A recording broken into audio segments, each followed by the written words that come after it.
Portland's high-wage economy is being held up by one giant, Intel. In Hillsboro, just outside the city, Oregon's largest private employer anchors one of the most important chip hubs in the world.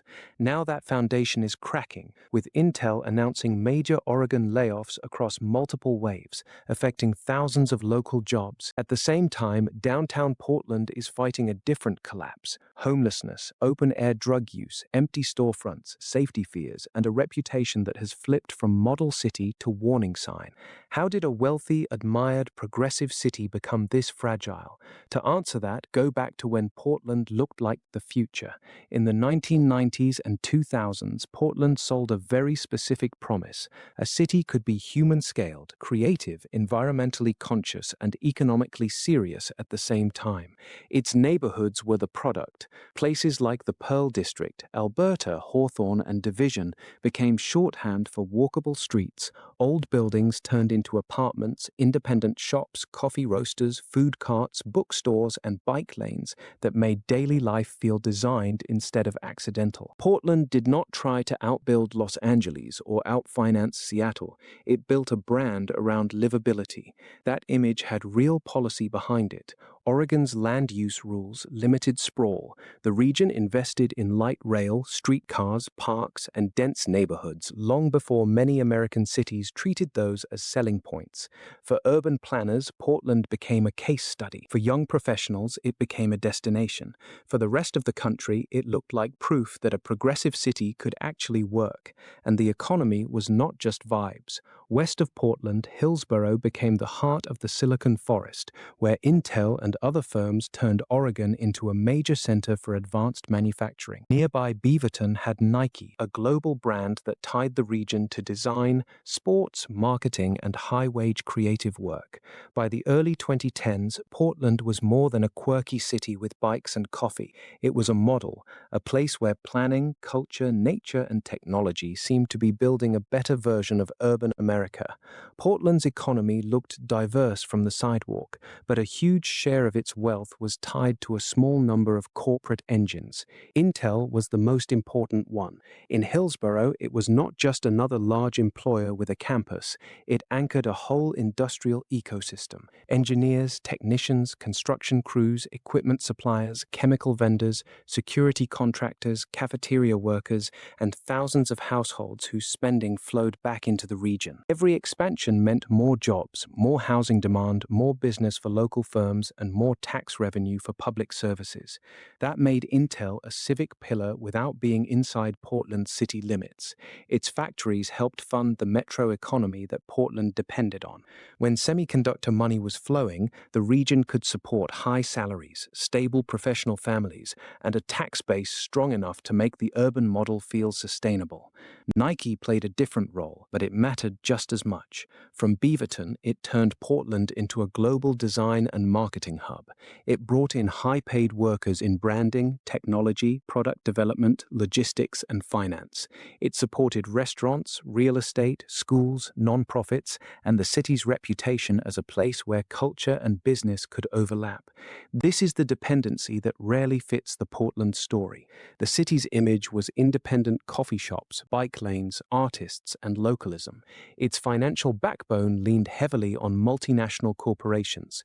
That is manageable when the giants are growing. It becomes dangerous when they stumble. If Intel slows hiring or cuts investment, the pain moves through suppliers, contractors, homeowners, and public budgets. If Nike pulls back, professional jobs and regional confidence take a hit. For years, Intel and Nike made Portland feel protected from the fate of older American cities. Now both are under pressure at the same time, and that pressure is arriving when Portland has far less room for error. Intel's problem is no longer just that the chip market got harder. It is that Intel lost the position that once made it feel almost untouchable.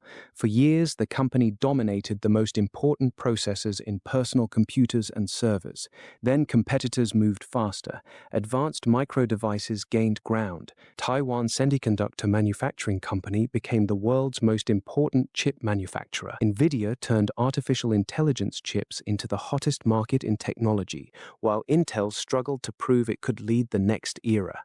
The response has been expensive. Intel has been trying to rebuild its manufacturing edge, open its foundry business to outside customers, and compete in markets where it is no longer the default winner. That takes enormous capital. New fabrication plants cost tens of billions of dollars, and they require years of spending before the payoff is clear. That pressure has turned into restructuring. Intel has cut costs, slowed projects, and reduced headcount.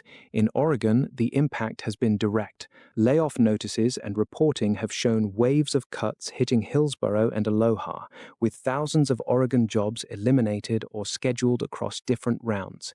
Those are not abstract positions on a spreadsheet. They are engineers, technicians, managers, contractors, and support workers who helped carry the West Side suburbs. When those paychecks disappear, restaurants lose customers, home purchases get delayed, suppliers fight for fewer orders, and local governments become less certain about future revenue. This is how a corporate crisis becomes a regional problem. The weakness starts inside a semiconductor giant, then moves into neighborhoods, school districts, small businesses, and housing markets. And while that high-wage economy has been shaking outside Portland, the city's urban core has been fighting a different collapse of its own. Downtown Portland's collapse was not caused by one event. It came from a chain reaction that started in public view. After 2020, Portland became a national symbol for unrest. Months of protests, clashes, boarded windows, and viral news footage changed how outsiders saw the city. For many residents, it also changed daily habits. Trips downtown became less routine. Visitors who once came for restaurants, shopping, and hotels began choosing other neighborhoods or skipping the city entirely. Then remote work hit the core at the worst possible time. Office towers that once supplied thousands of lunch customers and after-work shoppers lost their built-in audience. As leases expired, companies downsized their footprints or avoided downtown space altogether. High vacancy did not just hurt landlords, it drained the street-level economy that depends on weekday foot traffic. Retailers started sending the same signal. Walmart closed its Portland stores. Recreational Equipment Incorporated decided to shut down its Pearl District location.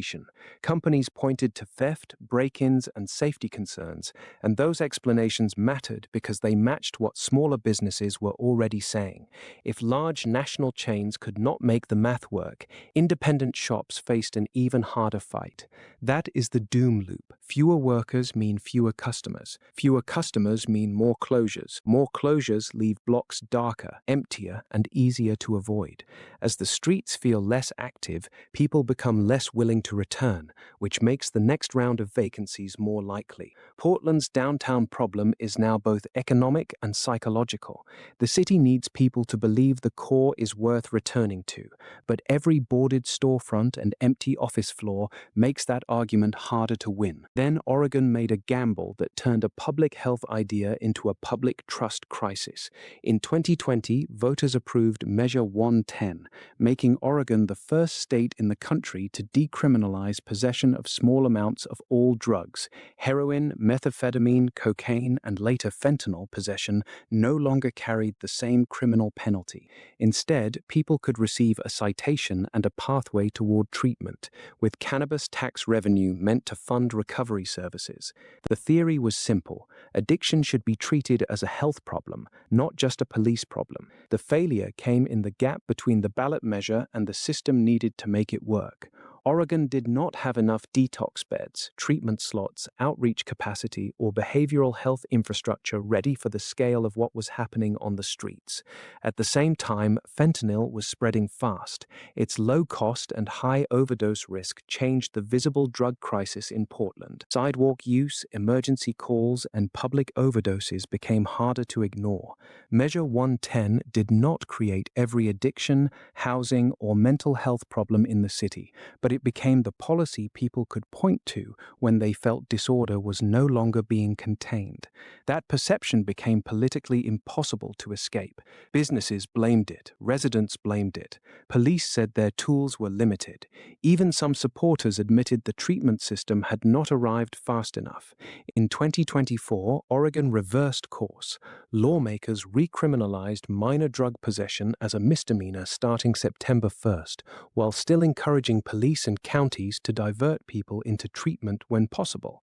Measure 110 began as a rejection of punishment. It ended as proof that reform without capacity can make a city feel abandoned. Portland's next problem is less visible than tents or boarded-up storefronts, but it may be more dangerous. The people paying for the recovery are starting to question the bill. Oregon has one of the highest state income tax rates in the country for upper earners. In the Portland area, that can stack with local taxes for schools, housing services, preschool programs, and business-related levies. For a high-income household, the combined burden can feel closer to a price of admission than a civic contribution, especially when daily life still includes safety concerns, slow permitting, and a weakened downtown. That matters because the people most affected are also the easiest to lose. Remote capable professionals, executives, investors, and business owners can move across a river, across a state line, or out of the region entirely. If they believe Portland is expensive and declining, loyalty becomes a weak defense. The warning sign has already appeared. After decades of growth, the Portland metro area lost population in recent years. That does not mean the city is emptying out, but it does mean Portland's old magnetism has cracked. A place that once pulled in young workers, entrepreneurs, and families now has to compete harder to keep them. A city can survive high taxes if residents feel they are buying excellent services. It can survive urban disorder if the tax base stays committed.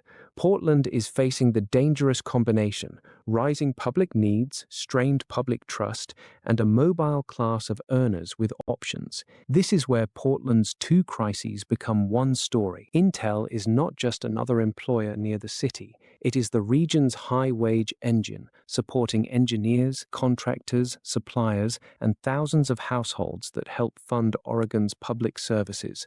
When Intel cuts jobs or delays expansion, the damage spreads far beyond its campuses in Hillsborough. At the same time, downtown Portland is still fighting to recover the basic things that make a city feel investable: safe streets, reliable offices, active storefronts, and public confidence. If the urban core looks unstable, it becomes harder to recruit the very workers that companies like Intel need. So Portland's problem is not homelessness alone. It is not drugs alone. It is not taxes alone. It is not corporate layoffs alone.